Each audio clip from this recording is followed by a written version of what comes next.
A number of people come to Europe, and specifically the Czech Republic, inspired by various things. Some of us have Czech ancestry, not me, but some. Other people might be inspired because of a book or a movie. My two guests today were inspired by books. Today I'm speaking with Melissa Joulwan and David Humphreys, two Americans now living in Prague. Melissa is an author, and they are both hosts and writers for the Strong Sense of Place podcast, a travel and literature podcast that they do out of their home here in Prague.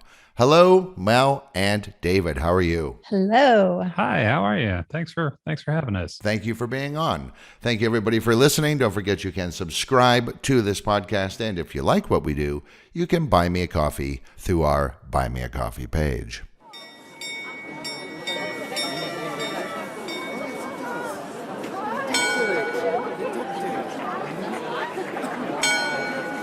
A city is much more than just a collection of buildings. It's a location, it's a history, it's a culture, it's ideas and ideals, and a city is also, most importantly, the people in it. This is Prague Times, the podcast that takes a look at the city of Prague in the Czech Republic. With more than 1,000 years of history, there's a lot to talk about. We'll talk about the past of Prague, but we'll also talk about the city as it is today, future plans for the city, and much more. It's Prague then, Prague now, and Prague later. And this is Prague Times.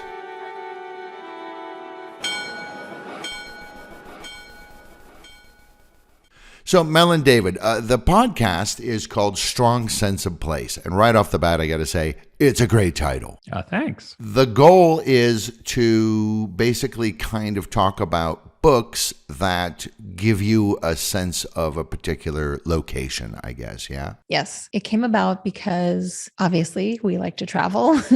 And generally, when you ask someone for a book recommendation because you're going somewhere, they hand you a travel book, which is usually nonfiction or a memoir. And if you go looking for novels set in places, which I really love to read, and we can talk about that, like David tends toward nonfiction usually, and I tend more toward the fiction side of the world.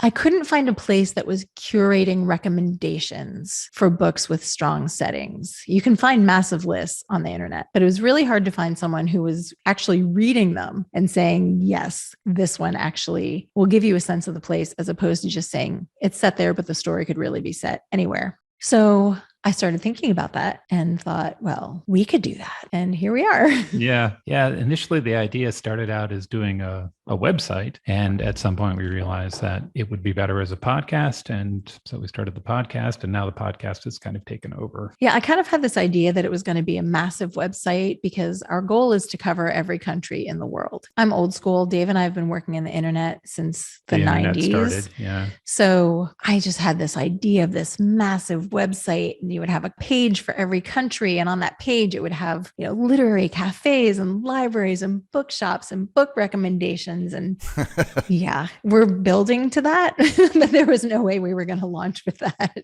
Yeah, of course. And then you also have to keep abreast of, oh, shoot, that place went down and that place is closed and so on and so forth. Mm-hmm. Yeah.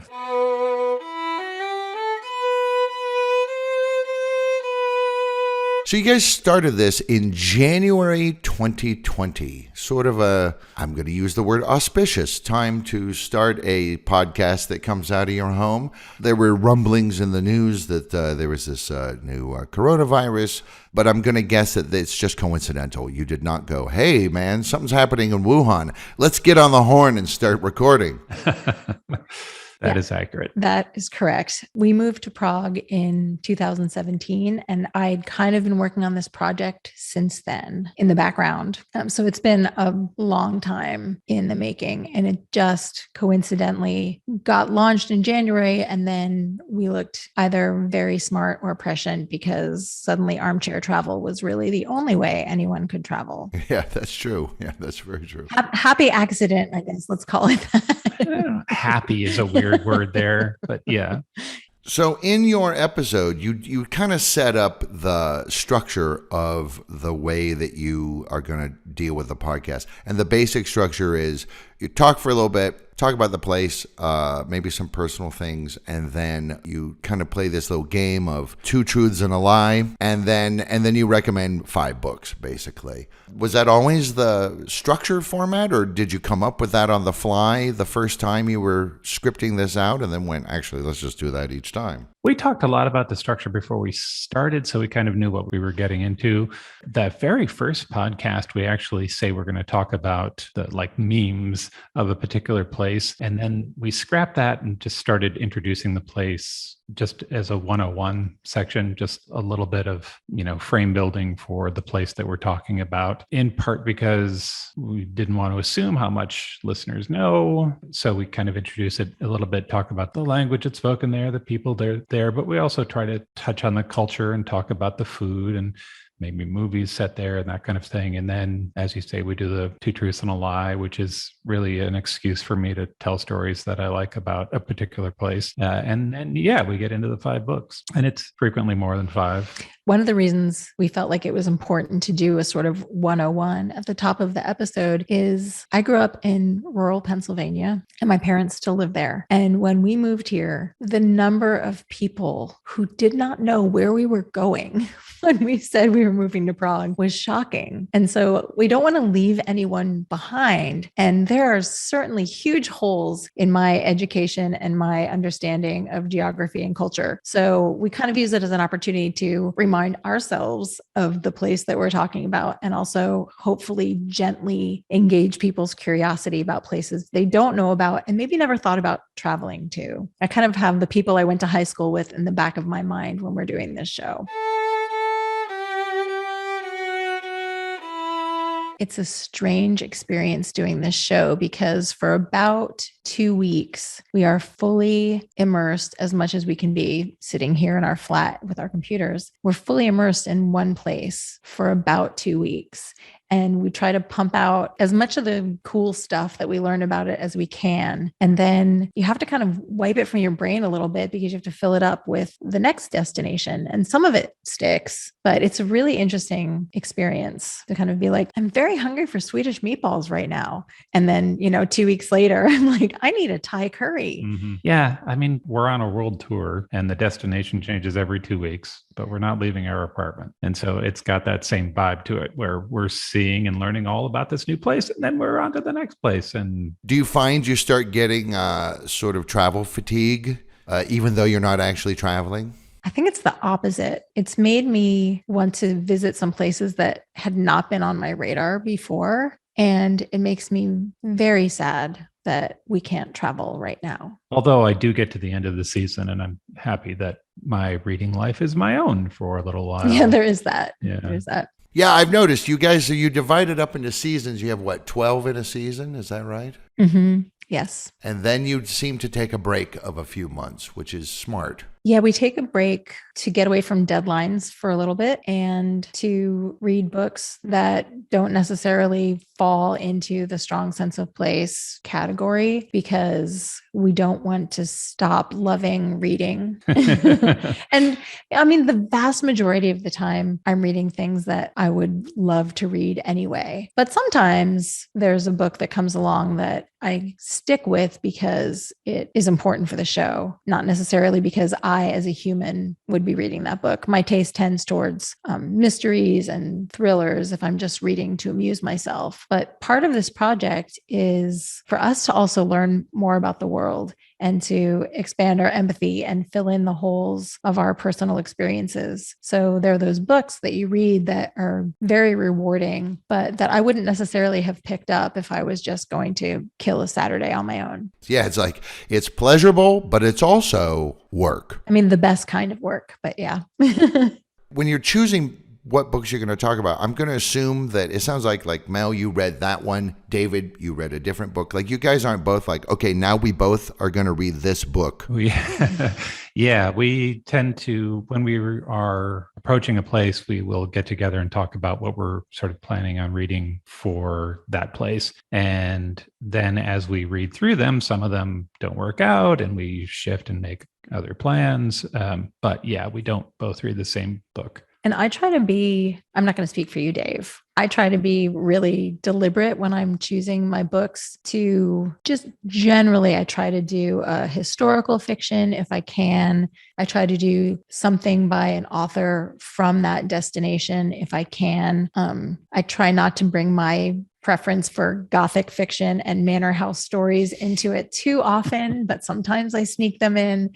But I'm trying to pick books from different genres, different time periods, different kinds of writing, so that we can not only appeal to all different kinds of readers, but also introduce people to the kinds of books they might not pick up on their own, but could have a really rewarding experience if they step outside their comfort zone a little bit. But we're very picky about how much the setting plays into the story. It can't just, I was reading this book. I'm not going to say what book it was, but it was ostensibly set in a particular city. And it seems like the author thought all he had to do was put in specific street names and that would ground it in that destination.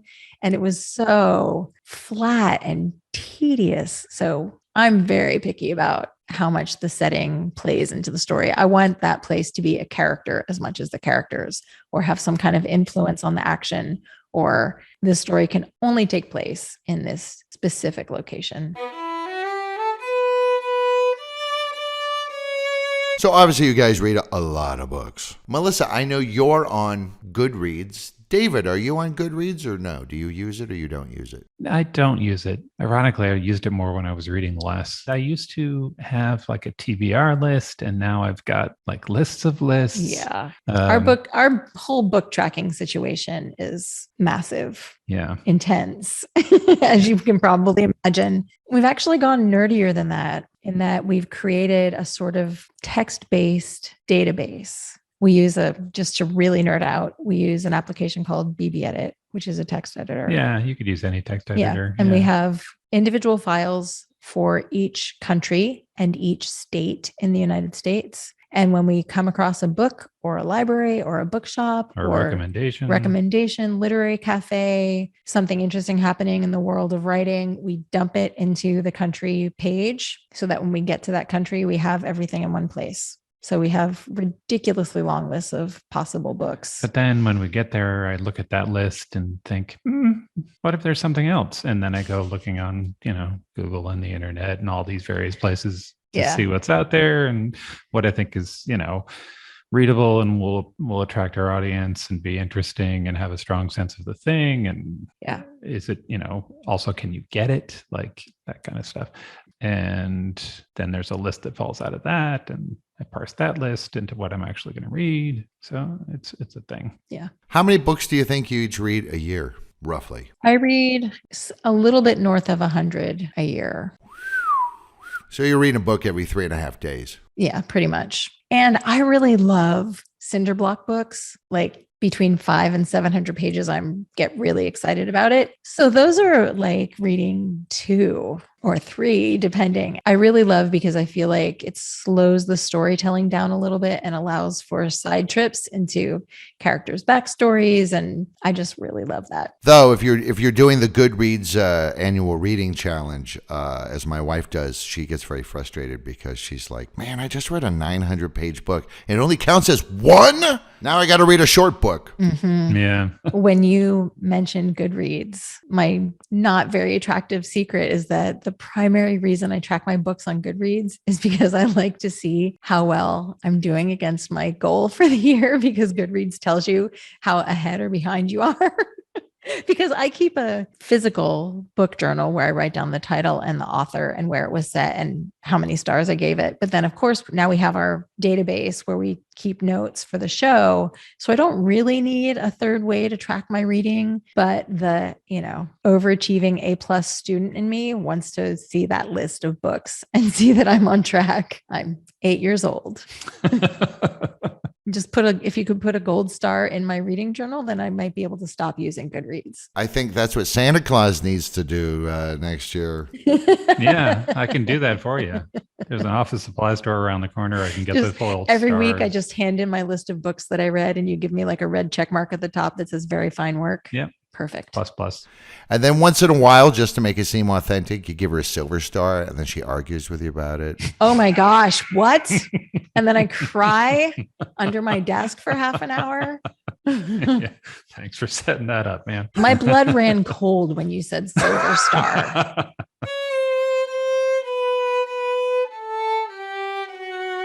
How did you get interested in, because not everybody reads, back in 1986, there was a rather comprehensive study done in the United States. And it was estimated that approximately 6% of the adult population read for pleasure. Of those 6%, 80% read 2 books a year from the New York Times top 10 bestseller list. For a lot of people, reading is just like, they don't like it. Why are you guys so weird? I come across it pretty naturally. My mom was a librarian and my dad was a lifelong cab driver, but he called himself the most educated cab driver in Cincinnati, Ohio. And he probably was.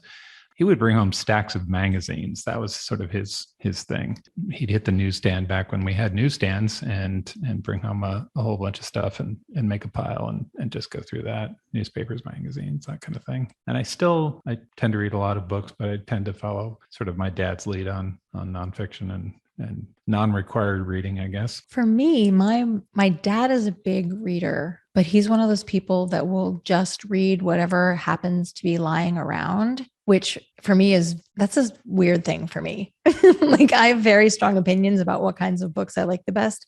He will literally just read what's there. I suspect if there was nothing there, he would just be reading the back of the shampoo bottle. Like he's just going to read it. He came to visit us here in Prague a couple of years ago and didn't bring a book, which like that makes my heart flutter in my chest. The idea that you would get on a plane and go to another country and not have a book in your hands. But he didn't have a book with him. And I was like, what can I lend you? And he said, Jane Eyre is your favorite book. Why don't you give me Jane Eyre? So I gave him Jane Eyre. It just seemed like an incredible stretch for a guy who's 70, small town, extrovert, like way, way out of his field. Yes. Sure. Well, and the reason he wanted to read it, which is so sweet, is because he knows it's my favorite book and he devoured it. I mean, he finished it in 2 days. That thing is almost 600 pages and they are dense because Charlotte Bronte liked to write really wordy, long paragraphs. But anyway, my dad always had books around, even though he was not particularly picky about them. And my best friend when I was small and throughout high school is named Renee, and her mom was a voracious reader and they had stacks of books everywhere in their house. And we just passed things back and forth. I'm very introverted, so I really love to hide out in my room with a book and go places in my imagination. And that continues to this day. They did another study right around 2003. And it was estimated 20% of American adults in the United States read for pleasure. And a lot of people think that one of the primary factors in that is Oprah Winfrey. She just encouraged people to read, and they were like, oh, if Oprah said, and now we, kill all the squirrels, people would probably do it. But she did, she helped do that. But people do read actually more now. That's people reading books. People are reading the internet. You read it. It's not just all pictures and TikTok. I mean, there's a lot of text there. So people are, in fact, reading more than ever before. Yeah. Yeah. I feel that. Yep. So I got to ask, Kindle or no Kindle? I'm glad you asked. I love my Kindle. Yeah. Mel used to be strongly against the Kindle, like strongly. Like, do not show me that thing. I never want to see that. I had one because I'm a geek and I'm a tech geek. So I got one because it was fascinating and I, had geek coveting. And this is probably like 2009. Yeah. And I got one. And Mel would not. No, hard pass. Yes. And then what happened? Then what happened is that we planned a 6-week trip to Prague and Croatia. And I realized there was no way I could bring enough books to sustain that trip. And Dave had a cast-off hand-me-down Kindle. By this time, I was in my second Kindle. So I took the hand-me-down just to use on the trip, thought I would give it a try. And by by the time we got home, I was hooked because one, you don't have to figure out what you want to read on your trip because you're taking every book with you. Yeah, I have 300 books. I'm good. Yeah, exactly. And you don't have to know what kind of mood you're going to be in. You don't have to worry that I bought this new book and what if I don't like it, because you have your whole library with you. Leave the book on the plane. Right. I've done that. It's horrible. I love the light on the Kindle. I generally wake up in the middle of the night for a little while. And so I can read without waking Dave up, and I can make the light on the Kindle really dim. So it's very cozy. And now that we're doing Strong Sense of Place, being able to highlight passages and quotes and then dump them off onto the computer is incredibly helpful. I also love that you can look up words. The dictionary function and the connection to Wikipedia is super helpful. Again, especially now that we're reading books set in countries all over the world and in different time periods. I don't always know 19th century vocabulary. All of that said, though, there are a ton of books, and we have a bunch that do not work on the Kindle. Yeah. The Wall by Peter Siss is not going to work on a Kindle. It's not even going to work on the iPad full color reader. You actually want to have that as a physical object in your hands, enjoying it as an object. I mean, the book itself has texture, and it's got spot color, and it's got a feel to it that there's no way you can get that in a Kindle. I will also say that even though we read primarily on the Kindle, when we travel, we always go to English language bookstores and buy a bunch of books. And then sometimes we get home, I buy them on the Kindle too, so that I can read them. So I have, in my bookshelf, I can see the books that I bought as my souvenirs from different places that we visited. Yeah. But when it actually comes time to read them, I read them usually on the Kindle. And buying books and reading books are two different hobbies, Well, and it's really important to support bookstores. Yeah. I love to visit bookshops, and we need to support them. And I'm happy to double buy a book to do that. Now, your most recent episode is about Greece. It's your 30th, I think you said. Is that right? 32nd. And then we've done a few minis, but yeah. Because it's a lot of work. And I have to say, personally, I am not very often a fan of podcasts that have sort of this kind of like, hey, it's a couple of people sitting around being personalities. I don't like those podcasts, but I like yours. Thanks. You guys have hit this balance. I think it's the balance that a lot of these people, because there are so many podcasts now, and a lot of people just kind of like, hey, I'll just start a podcast, but they don't have anything to say. They don't have any structure to it. And it's, it's very often like, hey, we're two guys and we get stoned and we talk about shoes, or whatever the hell it is.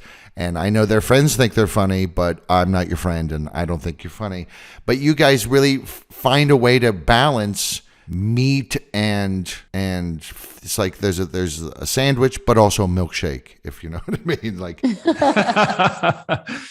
thanks. That's like the best compliment ever. Yeah, it is. Yeah. Thanks. The hamburger and the milkshake. How much work goes into this? Because it must take up a huge amount of your time. Yes, it does. It's about a 2-week process to produce one, and it's pretty full time. And that doesn't include reading. So there's the first week where we're sort of writing the script, and there's also a fairly robust website that goes with this whole thing. So the first week we are writing the script and talking about what we're going to talk about. And then on Friday or Monday of that week, we'll record. And then I spend the rest of the week cutting that together and putting in music and effects and that kind of thing. And Mel spends the rest of that week writing articles for the website to support the things that we're talking about. So yeah, it's a full-time gig. Now, you guys also do a transcription, which I happen to know is a lot of work. How does that work? Are you using a machine transcription program and then correcting it?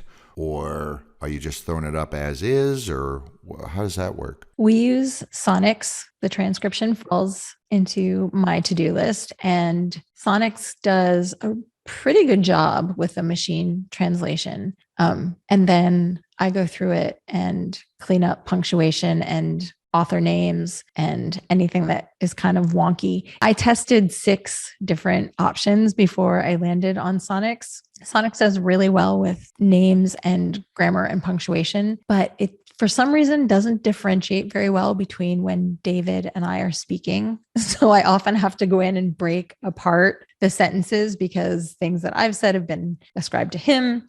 And the funniest thing, we've started keeping track of these now to share them at some point. The funniest thing is that it never, ever properly translates two truths and a lie. And the things that it gives us back are very, very funny. Tuesdays and some fries, Toulouse and Latries. It's this really weird combination of words that you're like, why? Yeah. Why, little computer? But it's kind of delightful too. Yeah. Yeah, that's fun. I like that. That should be your, like, when you write a book about making the podcast, that's the title. The transcript is also when I actually get to listen to the podcast because Dave is making all of the edits. And it's really fun to be like, oh, he made me sound way smarter. That's cool. Thanks, babe. That's why I married him. I also take out jokes at my expense. So it all works out. He takes out all of my good jokes. I think that I'm hilarious and he takes out all of my good jokes because apparently I'm not hilarious. What made you decide to do the transcript? Is it for SEO purposes? Is it so that, say there are non-native English speakers, it'll be easy for them to just translate it? I'm glad you asked me that question. We were not planning from the beginning to do a transcript. I kind of had it in the back of my mind that we would need to do it eventually because we don't want to be exclusive. And it seemed like if we were going to do a podcast where one of our goals was to enhance people's empathy, we couldn't exclude people who don't hear. But it seemed like just another thing that we were going to have to think about when we were launching. So I kind of had it in the back of my mind that eventually we would have to do that. And then there's this really great author named Sarah Novic, who I follow on Twitter. And she wrote the book Girl at War, which is about an American girl returning to Croatia after the war in the 90s to kind of dig into her family history. It's a really, really good book. And she is also a writer about baseball. The author, Sarah Novic, also writes about baseball, which I found really fascinating. She loves baseball. Anyway, she is deaf. And she tweeted one day about how frustrating it is for her because her friends will tell her about a podcast that they love. And then she goes to get the transcript and there isn't one. And that punched me right in my guts because I knew we should be doing it. I wasn't prepared to do it right away. But then here's this author who I really admire. And I was like, how many other people like her are going to feel left out? That's terrible. As a human, I can't do that to another human. So we added the transcript into our to-do list associated with each podcast. And now, of course, we've heard from people who use it because they just want to know what books we talked about. And they don't want to listen to the whole show, which is fine. I have no idea if anyone else who is deaf uses it, but it felt like the right thing to do. And here we are. It takes me maybe about 2 hours, 2.5 hours, depending on how many corrections I have to make. But I will also say that I'm correcting it the way I would correct, an essay. I want all the punctuation right. I want the M dashes because once I start, I can't stop. I think you could probably do it faster if you were less picky than I am. And that's always interesting to see. Editing what are known as spoken texts is always interesting because the way that we speak is not the way we write. And so, you're like, okay, so this sentence starts and stops 6 times. I used an ellipsis, I used a dash, I've used parentheses, I've used commas. Now what? Semicolon. And you'd hope some editor doesn't look at it and go, that was a poorly used semicolon right there. Yeah. Now, you mentioned it's a rather robust website, and it is a very robust website. Like if you scroll down and you've organized the pages in such a way so that, if I want to just go to the Greece episode, for example, the Hollywood episode, I can scroll down and you've got images of the books that you talk about in there. So I can just very quickly, if that's the only thing I care about, I can just get that information, bing, bang, boom, I'm in, I'm out. Or there's a ton more stuff depending on how deeply I want to dive in. You've got this, but you have over 200 blog posts on various topics, sometimes recipes. The Prague one, you've got travel guides that you thought were interesting, including Secret Prague, which is one of my favorites. Yeah. Yes. And Atlas Obscura, you mentioned Atlas Obscura, which is awesome. But there is a lot in here. So, it's way more than just, okay, we're probably going to read these books, some false starts there. That book sucks. I don't want to read it. Or it could be said anywhere. It's not really about the place we're talking about. You read all the books, you kind of come up with the script, record it, edit it, do the music, do the transcript, and then you have all this other stuff on top of it all. I mean, it's just an astonishing amount of work, it seems, because it's so rich and deep.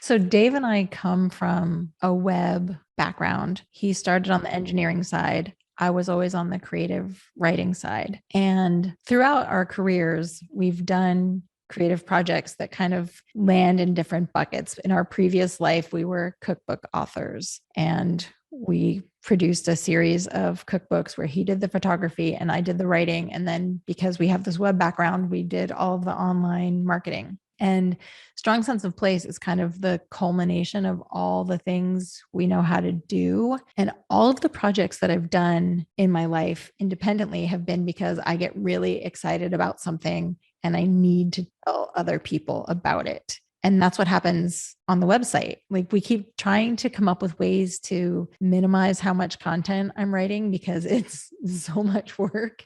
But then I get really excited about the interesting library in Japan and I have to talk about it. I can't stop once I get started because the world is a fascinating place. And the way I kind of process the things that I'm learning is to write about them. I mean, what we didn't talk about yet is that when I'm writing the beginning part of each show is the 101 about the place. And I probably write, I don't know, 4,000 words to get down to the 800 that I actually speak in the show, because for me to process it and understand it, I have to write about it first. Yeah.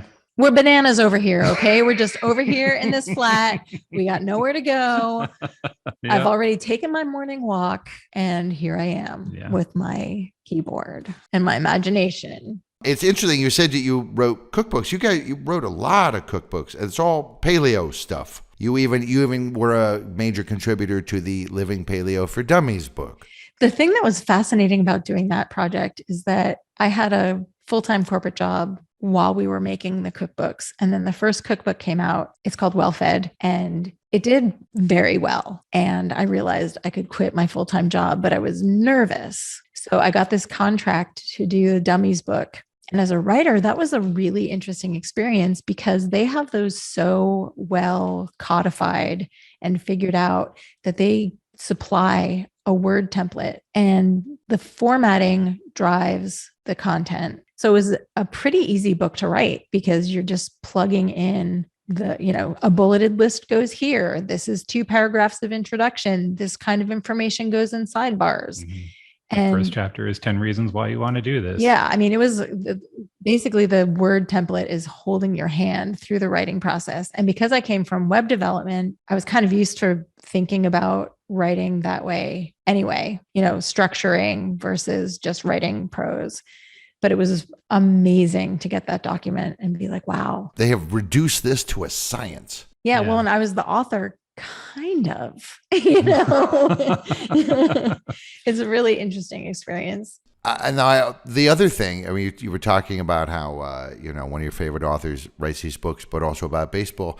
You've also written 2 books about roller derby. Yes, I did. I wrote Roller Girl, Totally True Tales from the Track, which is my personal experiences with the resurgence of roller derby in the early 2000s and our experience starting the Texas Roller Girls in Austin. So you were a player. I was malicious, number 11 on the Hot Rod Honeys. I took all of the time I spent roller skating when I was 11 to 13. And then when I was like 35 or 36, discovered roller derby and played a team sport for the first time in my life. The thing that was cool about roller derby is that I am not really an assertive person. I would say before roller derby, I was not always an assertive person. And one of the things that was cool about playing roller derby and playing a team sport was that I just really learned not to care that much if people liked me or not. And like, it took me until I was in my late 30s to get there. And roller derby really helped because there's so many different kinds of people who play. And I realized at one point, like, the mean girls don't like me. Awesome. It's like, that's awesome. She doesn't like me and I don't have to care. I just have to knock her down. Fantastic. Here's my elbow. Let me introduce you to the audience. So like, for a bookish girl who played classical piano her whole life. Like that was a whole new thing. It was very freeing. What's the Reading Atlas? You call it super cool reading fun. We wanted to we wanted to offer something that people could kind of have on their desktop to remind them how much they love books and travel. So it's a collection of audiobooks with a very strong sense of place, series books that take you around the world. And we actually have a round the world tour in 13 books. So moving from continent to continent around the globe, and everything on our website, everything in the podcast, everything in the Reading Atlas, we have read. We read every word before we recommend a book. So you can feel confident that they're going to be good reads. So some of the places you've talked about Prague and Scotland and Morocco and Sweden. You've got one on the Arctic. You're going to do one on the Antarctic, which is, of course, a separate continent. Obviously, at the Mountains of Madness, H.P. Lovecraft. That's got to be in there. Come on. Mm-hmm. Yep. But then you also have these thematic ones as well. You've got the circus. You've got the sea. You've got trains. You've got the library. You've got a Halloween episode. And the newsroom as well, and then Hollywood, which is a place and a sort of a concept as well. Do you think you'll be expanding out in addition to trying to cover, every country and every state sometime before you are no longer able to use your fingers to type? In addition, you're doing all these abstract categories as well. Yeah. I expect this project's going to take us longer than we have, but I really love the theme episodes because, you sit down and read a stack of books about restaurants and you never see restaurants quite the same way again. It changes the way that you experience the thing. And the same thing happened with when we read books about the forest or thought about the state of the newsroom now. It changes your day-to-day, I think, more so than our location-specific episodes. We have heated conversations about the themes because our rule is the theme has to be a place you can visit, except for holidays, which we make special exceptions for. But that means that, I might want to read books featuring governesses, for example. Right. But because that's not a place you can visit, that will not be one of our themes. Do you think somewhere down, obviously not now because we're still in it, but out of this time period that we're in with COVID and lockdowns and all these other things going on, we're already starting to see some music and filmed entertainments coming out of this period that are about this period. I'm pretty sure we're going to see this in the world of literature as well. Do you think that'll end up, 2026 or something? That'll end up being one of your thematic episodes. COVID lockdown, the theme. I actually made a list the other day of apocalypse novels because there are some really good, we could probably do this now. There's, of course, the beloved Station 11 by Emily St. John Mandel. Dave and I just read Termination Shock by Neil Stevenson, which would definitely fit into that episode. There's a fantastic book called The Sentence by Louise Erdrich that is set during the pandemic and in Minneapolis during the Black Lives Matter protests. And the whole thing takes place in a bookshop. And she has written herself into the book as a character. The whole thing is fascinating, but it's a really, really good read. There's a ghost involved. It kind of starts out sounding like it's going to be a sort of genre book. It's a ghost story set in a bookstore, and it is, but it's about so much more than that. It was really, really good.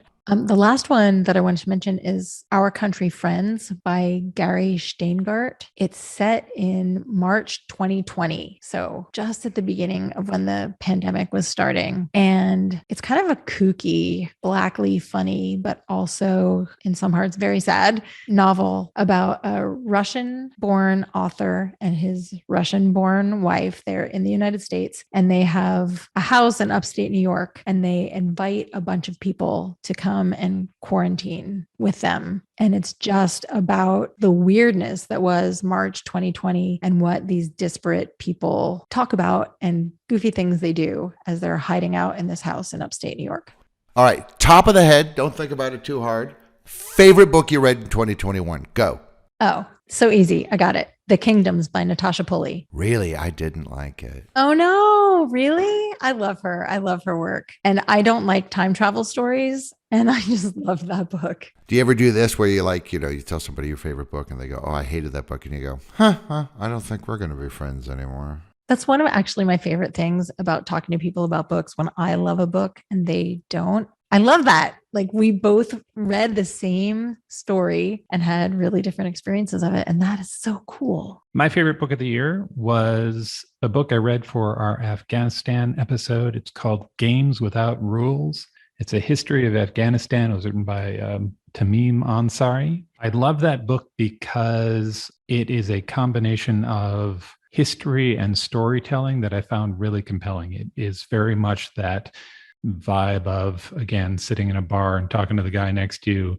And he says, well, if you really want to know about Afghanistan, and he tells you these stories that are just fantastic, that interlock, and you understand why Afghanistan is so difficult for so many people. And he just did a great job of just kind of building the argument story after story and telling the story like we're old friends, and he injects himself a little bit into the narrative. And it was just, I found it a really compelling read. My favorite book of the year was Hell of a Book, which just won the National Book Award, which is just an astonishingly good book.